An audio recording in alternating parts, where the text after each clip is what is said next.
Israel के बंधक छोड़ दिए गए, फिलिस्तीन के बंधक भी रिहा कर दिए गए। बंधकों की अदला बदली हो चुकी है। सवाल है कि बंधकों की अदला बदली के दौरान क्या भरोसे की अदला बदली भी हुई है, या गाजा में अगले दौर का असली युद्ध अब शुरू होने वाला है? क्या हमास और इजराइल के बीच युद्ध विराम के बाद अब गाजा में फिर से तस्वीरें ऐसी कुछ देखने को मिलेंगी?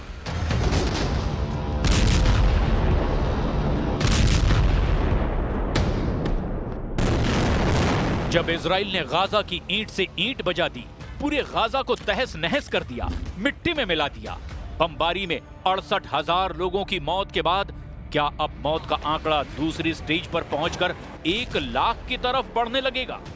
क्योंकि गाजा में हर शख्स के दिलो दिमाग पर ये धमाके अब भी गूंज रहे हैं। इसीलिए सवाल पूछा जा रहा है कि क्या बेन्यामिन नेतन्याहू और हमास के बीच भरोसा कायम है कि वो अब एक दूसरे से दूर रहेंगे, एक दूसरे को नुकसान नहीं पहुंचाएंगे, फिर युद्ध नहीं होगा, इजराइल की सेना गाजा में नहीं घुसेगी और हमास भी अपने हथियार डाल देगा। और अगर हमास हथियार डाल देता है तो क्या गारंटी है कि इजराइल फिर कभी गाजा पर चढ़ाई नहीं करेगा? इजराइल में बंधकों को लेकर जो सड़कें पहले नेतन्याहू के खिलाफ रोज उबला हुआ गुस्सा दिखाती थी, अब वो एक नए एहसास का गवाह बन रही हैं। लोग बंधकों को वापस घर आते देखकर खुश हैं।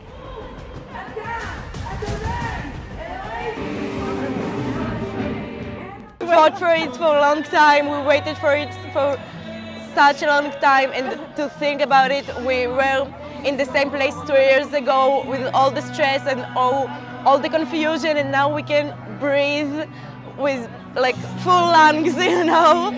Well, we were overwhelmed. We're so overwhelmed. She's a soldier. She's not going to be a soldier anymore. That's it. We're done. We're home. इसीलिए कहा जा रहा है कि गाजा में भरोसे वाला बम सुलग रहा है। इसीलिए कहा जा रहा है कि गाजा में हमास और इजराइल के बीच सबसे निर्मम युद्ध अब शुरू होने वाला है। भरोसे वाला बम फटा तो फिर इस तबाही को रोकने के लिए 10 डोनाल्ड ट्रंप भी कम पड़ेंगे। अगर हमास ने हथियार सरेंडर नहीं किए और इजराइल ने भी गाजा में बमबारी शुरू कर दी तो क्या होगा? क्या गाजा में हमास और इजराइल के बीच भरोसे वाला बम फटने वाला है?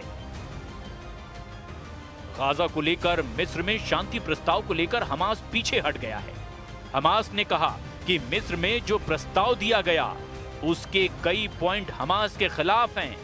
मिस्र की बैठक में ना इजराइल ना हमास दोनों की गैर मौजूदगी बता रही है कि पेच फंसा हुआ है।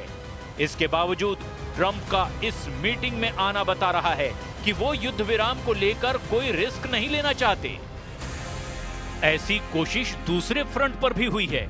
हमास और इजराइल के बीच भरोसे वाला बम फटे, इसके लिए डोनाल्ड ट्रंप तेल अवीव पहुंचे। इजराइल की संसद में स्पेशल सेशन हुआ, इसमें डोनाल्ड ट्रंप भी शामिल हुए। उनके सामने नेतन्याहू ने भी बड़ी बड़ी बातें की।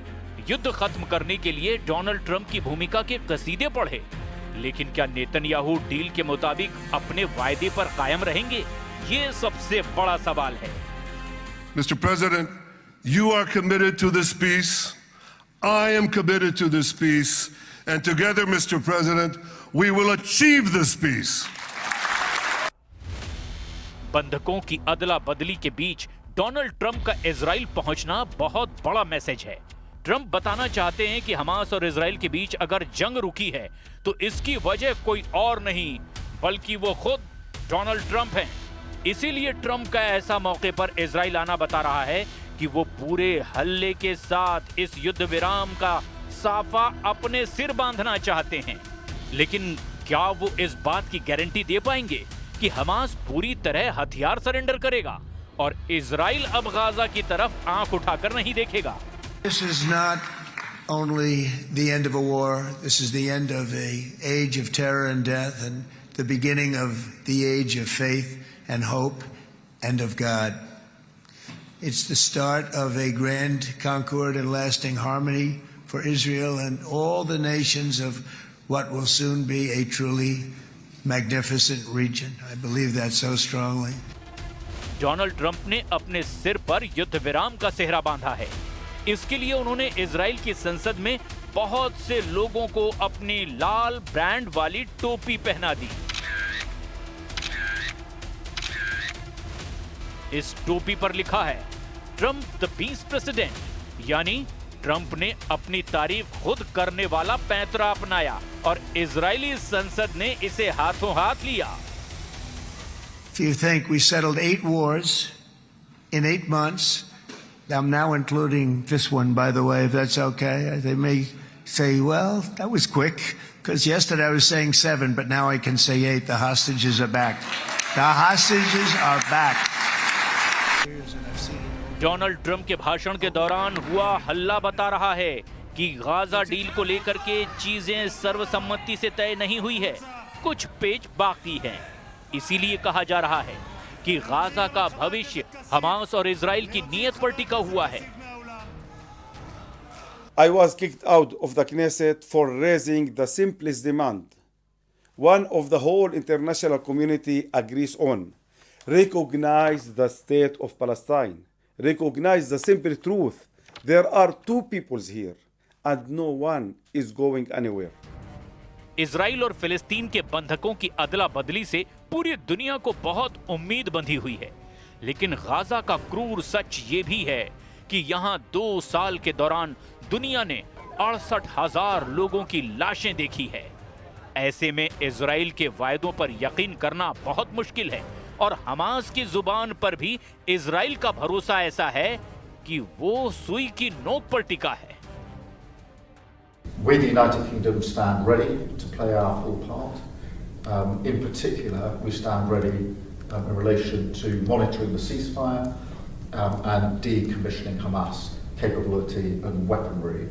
And that's drawing on our experience in Northern Ireland and the IRA, which we dealt with in particular in relation to decommissioning. So, दावे और वायदे बहुत हो रहे हैं, लेकिन डर अब भी बरकरार है।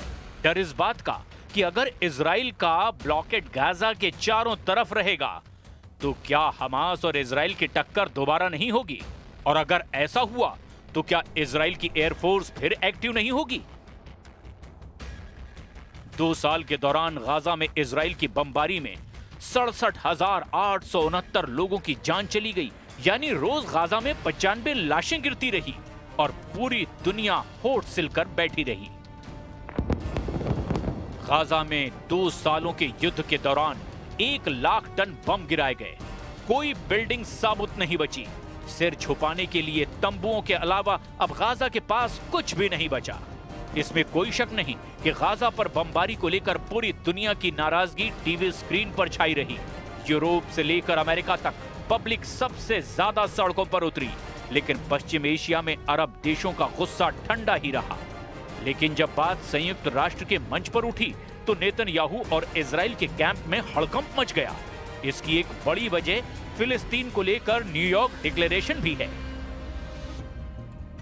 12 सितंबर को संयुक्त राष्ट्र में 2 स्टेट सॉल्यूशन के तहत फिलिस्तीन को राज्य का दर्जा देने के लिए वोटिंग हुई थी और उसमें 142 वोट फिलिस्तीन के समर्थन में पड़े, जबकि इजराइल के समर्थन में सिर्फ 10 देशों ने ही वोट किया। इन 10 देशों में प्रमुख तौर पर अमेरिका, अर्जेंटीना और हंगरी शामिल थे, जबकि फिलिस्तीन को रूस, चीन और भारत समेत यूरोप और बाकी दुनिया से समर्थन मिला। Президент Трамп, безусловно, выдвинул свой план, который мы не раз оценивали как лучшее, что сегодня есть на столе переговоров. Хотя, конечно, палестинская проблема этим не исчерпывается, но тем не менее, как можно скорее остановить кровопролитие, решить. फिलहाल हमास और इजराइल के बीच युद्ध रुक गया है, लेकिन फिलिस्तीन को लेकर दुनिया की जो डिमांड है, जो भारत, चीन, रूस समेत तमाम यूरोप के देशों का रुख है, वो इजराइल को तनाव देने के लिए काफी है, क्योंकि फिलिस्तीन और इजराइल का विवाद अब भी सुलझना बाकी है।